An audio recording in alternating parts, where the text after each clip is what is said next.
Hi folks, welcome back to the channel. As many as will be experiencing this time of the year, the green beans are coming thick and fast. So you really have to, unless you eat a lot of green beans, you have to think of ways to store them. So I'm quite sure you've all got your own methods, but I'm just going to share with you how I store them and even how I cook them, which is pretty simple. But then if you've never cooked them before, you wouldn't know that.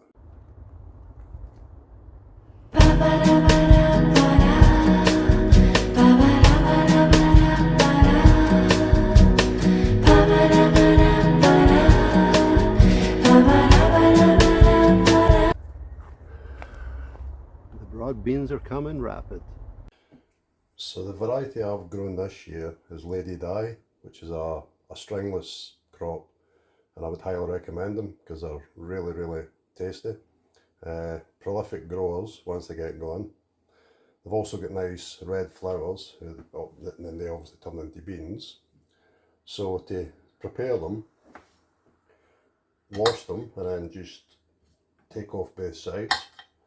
Like I say, these are stringless, but if you're dealing with a variety that isn't stringless, the quickest way I think to take the strings out is you just run a potato peeler down one side, the other side,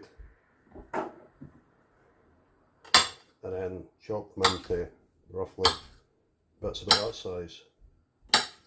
Now these grow up to 12 inches, well they can grow bigger than that, but ideally 12 inches and then you pick them. But personally I like to pick beans a bit smaller because they're more tender, but that's entirely up to you. And pick them regularly, because the more you pick them, the more they grow.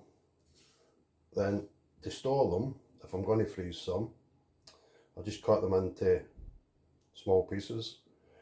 You can either blanch them in boiling water for 2 minutes, drain it off and cool it down as quick as possible, then put them into freezer bags. But I just put them straight into freezer bags like that and I've not had any problems. It's quicker, but it's entirely up to yourself. It's personal choice. Some people say blanch them, some people say don't. This is what I do. So anyway, if you're going to cook them, 5 minutes in boiling water, and you've got that wee bit of crunch left in them. I wouldn't do them any longer than that, but again, personal choice. I'm just telling you what I do. So anyway, I hope that's been beneficial and informative to some of you, and I'll catch you on the next one. Bye.